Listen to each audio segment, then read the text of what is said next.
Hi,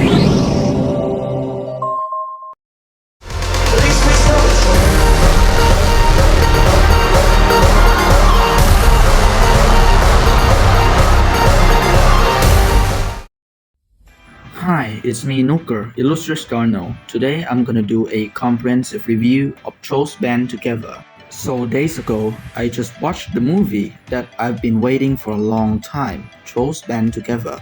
I know that everybody have been waiting for this movie for such a long time, and now the wait is over, people, and the happiness has arrived. I even got an exclusive early screening pass to see it on November 4th, and I've got to see my own language version in theaters again. So let's review this, and join me on board today, we have Ryan Silvers. Hey everybody, I'm Ryan Silvers, and today I'm gonna do a collab with my best buddy ever. Anyway, so this movie starts out with a tuneful music and a look at the backstage, which the teenage BroZone is now preparing for their show, and Baby Branch is standing by the curtain, look nervous. John Dory, the band leader, I'll call him JD, is now preparing the song back and forth, and he optimistically wished that they're gonna make a boy band history tonight. Then he goes on checking on his brothers. We have Spruce the heartthrob doing sit-ups. Oh my god, he's so fit. Look at those abs. Dang, he's so sexy. We have our fun boy Clay wearing his Thunderbolt logo undies called the Thunder Drawers, which JD told him is 76% more fun. Okay. And he goes on with his dance move. Show him, Ryan. Rusty robots and a wiggle worm and a caliente puppy. Yeah. Okay, we have Floyd, the sensitive one. He tried to calm JD down, but to no avail. He's feeling the pressure as their show is about to begin, and all he needs is family harmony perfection, as they promised to fans. Floyd points out that he make our Baby Branch nervous, but JD, being optimistic he is, stating that he is not allowed to be nervous around here and gotta be perfect already. Floyd ignores him and talks to Branch. They both sharing their thoughts, and Floyd told him when he's stressed out, he thought of his brother being together, and when they are together, there's nothing they can't do. I just really love how Floyd and my twin brother bonding with each other. It's really sweet. I love this Angel Baby singer's voice. Yeah, so do I, bro. Then JD cut it right in. The boys is ready for the show, and JD informed them to follow his lead, and off they set. The show starts out with a nice title, Every Boys, and they went for the first song, Perfect. Yeah, great to hear all the voices. Things going good, then the mishap occurred. They tied up in a wire before falling down, and the show came to an abrupt end. The three boys, JD, Spruce, and Clay, kept arguing after the show. The fingers pointed at JD for his poor leadership and his over-optimism for perfection. Clay sided with Floyd, saying that it used to be fun, then only be perfect. Spruce called it quits, so did Clay. JD then going like Piers Morgan walking out the house, with the phrase of bro going solo, YOLO. Spruce and Clay also left the house, and the BroZone was dissolved. Baby Branch admitted that it was his fault that he ruined everything. Floyd explained that they're all not in sync. Well dude, he secretly mentioned 4 boy bands: NSYNC, Boys to Men, One Direction, and Backstreet Boys. Of course he did. Floyd told Baby Branch that he's going to take care of Grandma Rosie Puff. He then gives his leaf jacket to Branch in case he missed him. Man, now I know where his signature leaf jacket coming from. It's from Floyd. Branch also revealed to Floyd that if they all back together, he will make a hideout for all of them before they say goodbye and Floyd leaves. So, the scene turns out to be Branch's memory that he was part of BroZone band. Poppy comes in and found him in a mixed mood, upset and happy. Branch says he reminding of his grandma's personal favorite. Then Poppy saw the label BroZone and she reached out and admitted she loved them too. Ooh. Anyway, so it's time for a royal wedding of Bridget and King Crystal Jr. in the Bergen Town Square. It was such a preparation, and heck yeah, I saw my boy Darnell once again. He's so handsome, am I right? Then we have the father and son, Guy and Tiny Diamond. His dad dressed him into a beautiful flower boy, but Tiny not approve it. claiming that he's not a baby anymore and he's now a man. The party's ready, the participants ready, and the bride and groom are ready. And the party commences. Then somebody screams, "Stop the wedding!" and the mysterious guy with goggles showed up. It was John Dory, and he greeting him with butt slapping. Ouch. He then lifted him up, but he's so heavy though. Poppy intervened them and let him introduce himself. He then said he was Branch's brother. Everybody shocked. Poppy suddenly realized that he was part of BroZone, and she goes on her ranting, which I found it annoying, like just shut up. Branch is still disappointed at JD that nobody cared him and they stopped being his brother when they all walked out on him and never came back. JD told him that he was here to need Branch's help, that one of his brother, Floyd, was captured by pop star villains named Velvet and Veneer. He was held in captivity in the city of Outrageous, It's called Mount Rageous, bro. Oops, sorry, thank you Ryan. So, JD received a letter from Floyd SOS. He wrote, "Bring all his brothers to save him." JD didn't know where his bros were, so he headed to Mount Rageous alone. He finds his way towards the pop star's preparing room. There, he found Floyd in a diamond bottle. He was pleased to see him again, and JD will get him out, but Floyd warns him no. He then gave an important info that Velvet and Veneer had no talent and they tried to stealing his talent to make themselves look good. The diamond bottle is unbreakable and one thing can break it is the perfect family harmony. JD heard those two pop stars coming in, so he escaped and promising Floyd that he will be back with all his brothers. JD is now on a brothers reassembling mission, and Branch was the first one to be found. Branch refused to join in at first, but thanks to Poppy's persuasion, he gladly accepts. Then JD's vehicle named Rhonda appears to take them. Branch and Poppy decided to finish the wedding ceremony by declaring Crystal and Bridget as husband and wife. They three then jumped aboard Rhonda and departs Bergen Town. Velvet and Veneer are now the greatest pop star duo Mount Rageous ever known, and their music has topping the chart. Their upcoming events was on weekend at Rage Dome. Velvet grumbling that if they want to succeed the Rage Dome show, they need to have more trolls. Dang, it's crime against trolls, people. Then we have Krim, the pop star's assistant, which I think they treated her badly. They're about to get some talents from Floyd, but he had barely and he's done with this.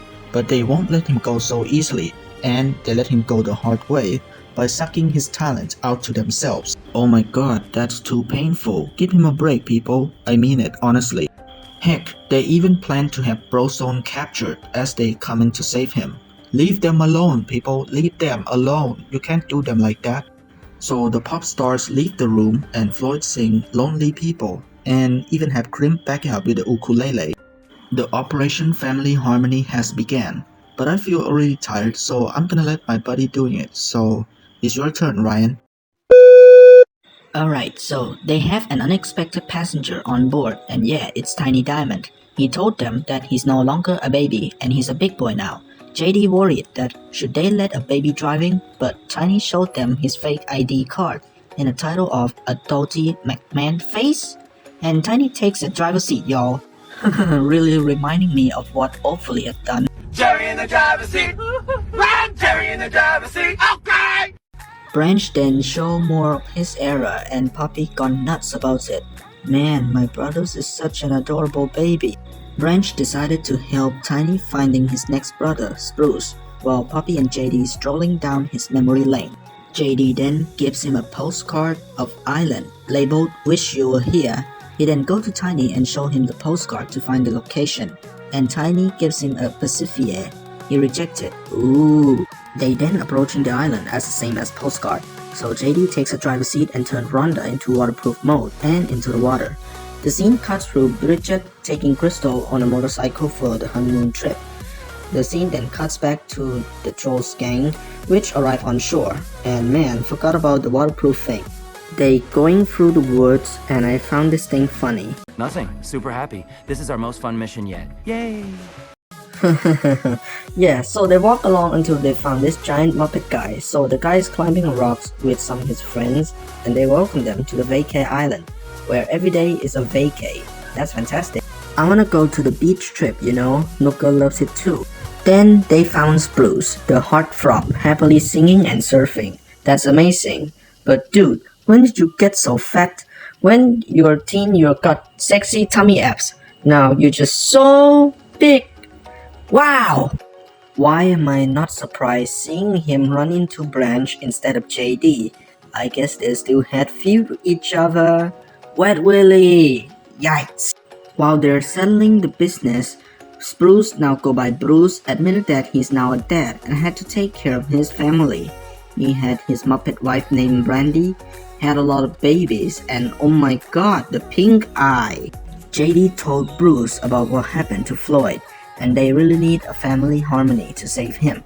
So Bruce decided to put on a show for his family, so they performing BroZone's back. It's so amazing to see them synchronizing into it. So Bruce said goodbye to his family and set off. Back to Mount Rages, Crimped invented Shoulder Pad Vest for the pop stars, which powered by Fruit's essence of course, but Velvet changed it to be powered by trolls instead. Man, she tortured Floyd again, oh no. Damn you, you fake morons! Velvet wants to win the Rage Dome show, and she's full of her ego, dominant, and she's a diva. That's why I really hate her, apart from a portrayal by Amy Schumer. I hope Nooker also agree with me, and we'll get into that later on. Velvet and Veneer wants to win everything that comes into their ways, and they don't want to go back as poor guys again. But you two from rich family, you fools! Floyd begged Veneer, who felt pity for him, to let him go, but he still stuck to his sister, and he loves his fame, his money, and all things he bought. It's like too much of a wildest dreams. Veneer sprays himself with Floyd talents and leaves. Meanwhile, the troll's next pickup is Clay, and they need his identification, and Branch found one, that Thunder Drawers, which is disgustingly stinky and something like washed up from the bottom of the sewage pipe. JD himself still had nerves to keep it for his collection. Bella Laundry would be better, JD, I suggest. So they teleport through the hustle after Tiny pressed the hustle button in JD's command. Through infinity and beyond. No, that's Buzz Lightyear. So this is kind of like a La La Land, but when they out, Bobby knows too much of hustle is a thing. But Branch, are you high now? They had reached the unknown area where they thought Clay lives here. They disembarked Rhonda and into the darkness, into a spooky forest, and they come across a giant creepy clown, detecting anybody who pass around the area. To be honest, I don't like clown. They're scary and creepy. That's why me and Nooker don't like to watch it. Branch, as a veteran survivalist, stands up for the gang and doesn't want to be clowning around. Like, just cut the bullshit, will you, yeah? He proceeds to find Clay and then one troll rolling down from a clown in a ball shape, and there's Viva! She introduced herself to the gang in her fantastic amazing way, of course. She had her putt-putt trolls to welcome them all and revealing its location. We'll get to that later on. They served the gang with some food like hot dogs, the fries, ice cream, and milkshake. Wow, that's a meal fit for kings. Spruce complimenting the fries that taste good and it can't go along with burger. The putt-putts panicked as they thought it meant burgers. Then Clay grandly arrived and saying that they call burger as the meat circles. Look at his fluffy broccoli hair. Ooh. And the thing people like to point out a lot is his neck. Ooh. So the boys greet him and look at his face when he saw JD. The pain of the past is still around. And he met Branch and look at him, he's so playful. Gucci Gucci Goo! Okay, I guess it's now Nooker's turn to take the mic, and I will take a break for a while, so there you go, Nooker, do your thing. Thank you, Ryan. Yeah, so they settling their business and told Clay everything that happened to Floyd. Branch want to leave for Mount Rages immediately, but Viva intervened and want them to stay, and then she takes Poppy. She asks Poppy that is her dad King Pepe, and Viva revealed to be Poppy's sister. Oh my gosh, she even speaks Spanish because Camila Cabello is Latina. Ooh, Viva Latina! Then Tiny said my most hated line ever. Hey man, am I the only one without a long lost sibling? Like, come on, that's bullshit. So Poppy and Viva going on with their bonding sisterhood in their own song It Takes Two, while Clay got a story to tell you all. Wanna listen? Good, let's hear some story. Clay and Viva are amongst the Troll Tree residents. King Peppy took care of both his children, Poppy and Viva. During a tenure of Bergen Chef, their life drastically changed. The Great Bergen attack made the trolls fled their home, but some of them couldn't even made it out that tree. Some got trapped and were close to be eaten when Viva come to assisting them and fought them off. On the way out, the tunnel got collapsed and cut them off from the rest of the pack. King Peppy screamed, "No trolls left behind." He went back to the tunnel, but it collapsed and found Viva's hug time bracelet. Viva and her group managed to escape the Bergen town. She found this old abandoned Bergen golf course, so she and her group transformed it into a cozy, peaceful village, where they reside here ever since. Today, the village is Putt Putt Village, the home of Putt Putt Trolls, which we later found out is a subgenre of Pop Troll. Clay is currently Viva's second in command, and Viva is the leader. Viva is now had a PTSD from the Bergen things, of course. She gone overprotective on the gang, and she and her tribe shut the gate and not allow them to go away, as she got her sister back and doesn't want to lose her again. She concerns her safety, but the Putt Putts a little bit outdated and didn't know that Trolls and Bergen already made peace with each other already. Poppy tried her best to persuade her sister, but Viva ignored, even though Branch stepped in to help. Clay heard what Branch had said, decided to open the gate and let them go to help Floyd, as he doesn't want to lose his bro either. That makes sense. The gang is on the move, while Viva begging them to stay but to no avail.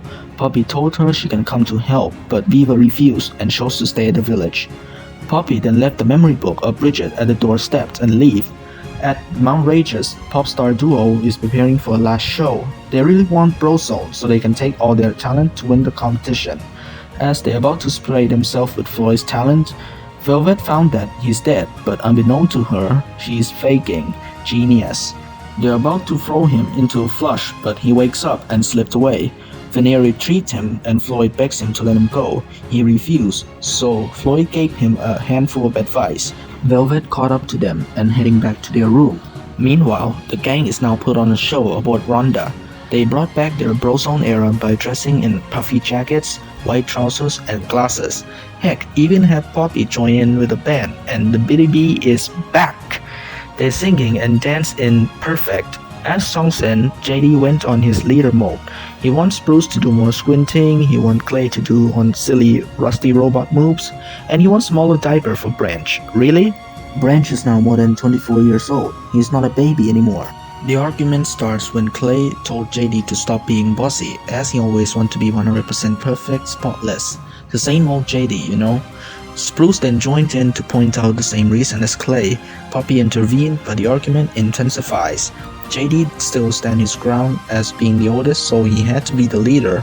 Branch reminded them that we all here for Floyd, and JD made the worst mistake ever done in his life.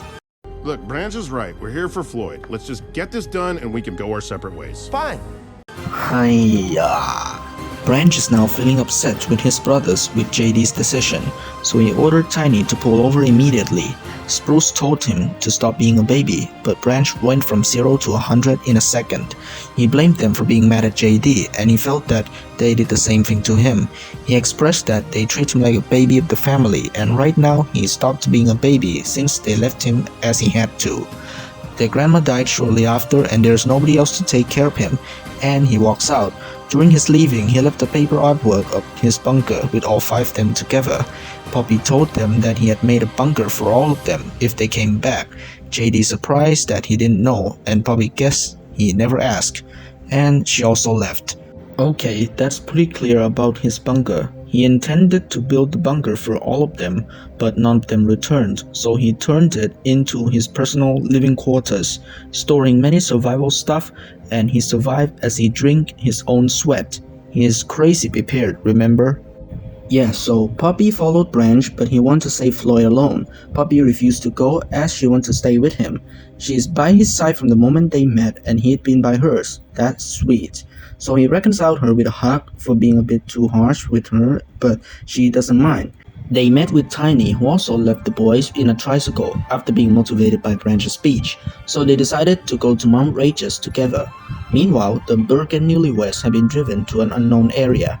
They smelled of fries and stopped looking for it. As they going in, they were captured by Viva and her tribe.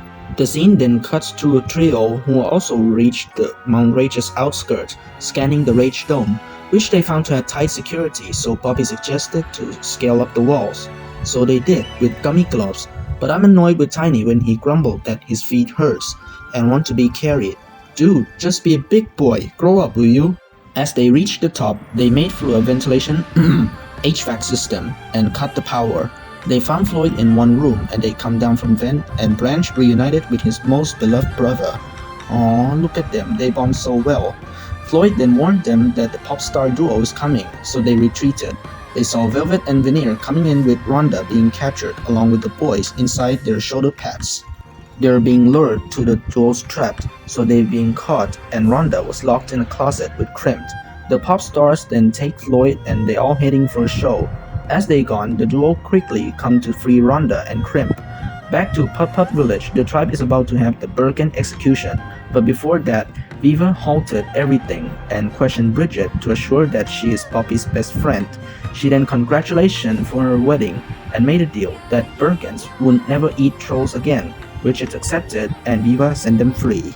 At the Rage Dome, Velvet and Veneer grandly arrive at the show.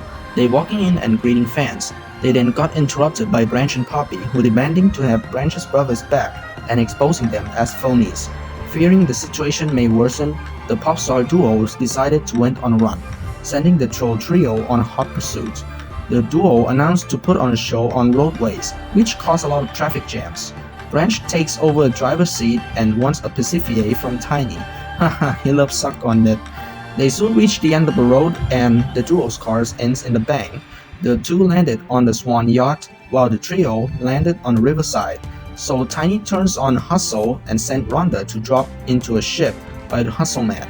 But they can't reach it, so they picked up by Birkin newlyweds who coming along with Viva.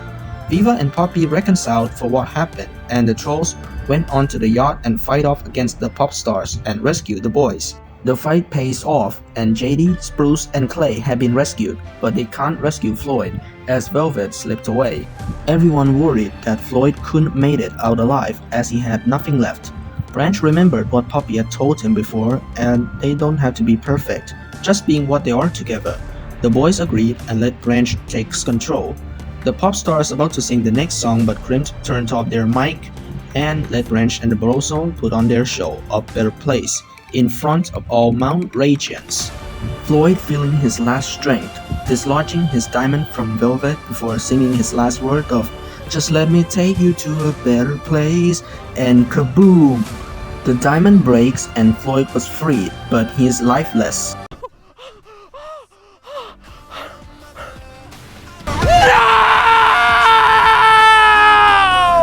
Branch told him that he made a hideout for all of them except the 10-story water slide. That moment, Floyd revived from the dead like Phoenix rising from the ashes, and they joining the group hug. Veneer then confessed to all the Mount Ragians that they are a fraud. They have been torturing the little trolls.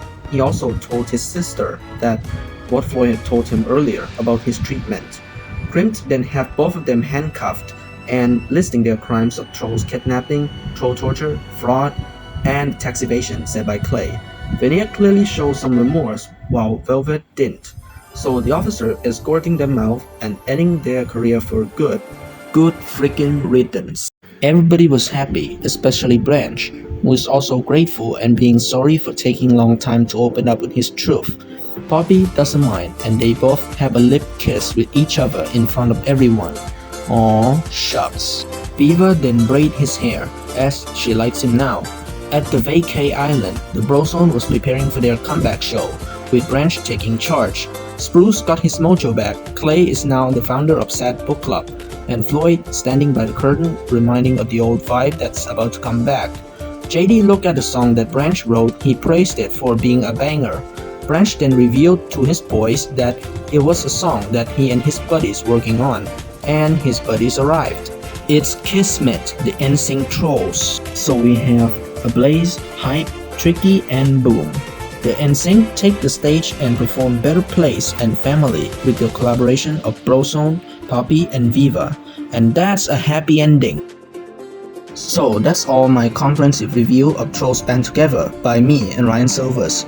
I think this is pretty great Trolls movie. It has some good writings, people put so much heart and genuine love and care into it, and they have some good heartfelt messages and pretty nice characters. What I'm still upset is people kept downgrading this thing as soulless cash grab for kids. People just gave a proper chance, please. The only thing I didn't like in this movie was JD being mean to his younger brothers during the first half, but thankfully he grew out of it. And another thing, Tiny tagging along, he literally does nothing to help, just blabbing on about being adult, not to mention he didn't want to climb anymore. The most annoying blab comes from him is, "Am I the only one without long lost sibling?" He said he's now a man, but he's still acting like baby, like, grow up. This movie taught us a lesson. Floyd gave Veneer a lesson that he should ignore his sister if she treated him badly like garbage. He deserves some love, being siblings or not. He deserves to be treated with kindness and to be around with people who won't never try to change who you are. Hands down, Floyd, great respect. One question. You already seen Vicky when Poppy introduced JD to them. Do you think James Corden reprised his role? No. After he stepped down from the host of The Late Late Show, he announced he will return to the UK to take care of his children there. So with Corden left, David Finn from the Trolls 2D series had taken the role, but I never hear him said any single words in this movie, like none. About Amy Schumer that Ryan mentioned earlier, I'll get into it. Amy Schumer is an actress and comedian we all know. She was never being a subject of any career-ending controversy, but people just don't like her. Most of her dislike came from her brand of comedy. She loved to utilize gross out and weird personal sexual humor in her stand-up. To many viewers, the jokes told by Schumer were not funny at best, disgusting and inappropriate at worst. To make matters even worse, in 2016, comedians Kathleen Madigan, Wendy Liebman, and Tammy Pescatelli accused Schumer of stealing their jokes and present as her own, which is a big no-no in comedy business. You can't call yourself a comedian when you stole jokes. Amy defends herself by denying all accusations, inflating her egos and relating her critics to the alternative right. Yikes. That's why I really hate Amy Schumer. I think that she shouldn't be here for this role, and she should be here at first place. And I think that either Sandra Bullock, Charlize Theron, or Kate Winslet should play Velvet instead. I also don't like Velvet herself. She is pretty unapologetic, and she showed no remorse for her action after being arrested, while her brother Veneer owned up to his mistake and handled it like gracious man. He could have done it without Floyd. Thank you for that. In all, this movie is a rock solid for me. It gives some new favorite characters to me, like Floyd, Clay, Spruce, Viva, and JD. I added them to my texting story cast list. Good cast for my future texting stories. This movie is impressive. I would give it a 9.8 out of 10. It was probably the best Trolls movie I ever watched. Everybody was in the character the whole time. They all played their parts really well, and the surprise arrival of the NSYNC Trolls as the band Kismet is truly awesome. This really revived the NSYNC career after 20 years of hiatus. The band was reunited and announced their new song, Better Place, for their comeback. If you really love listening to them, this movie is for you, all 90s kids. Thank you so much for collaborating with me, Ryan. Such an honor to have you here. It's my pleasure, man. I'm having so much fun. I guess I will go watch this movie one more time. Yeah, thank you all you guys for watching. I hope you found this video interesting. If you did, please consider like and subscribe to my channel and follow my social media on screen. Also, subscribe to my buddy too. See you next time. Illustrious Darno, signing off for now, and goodbye.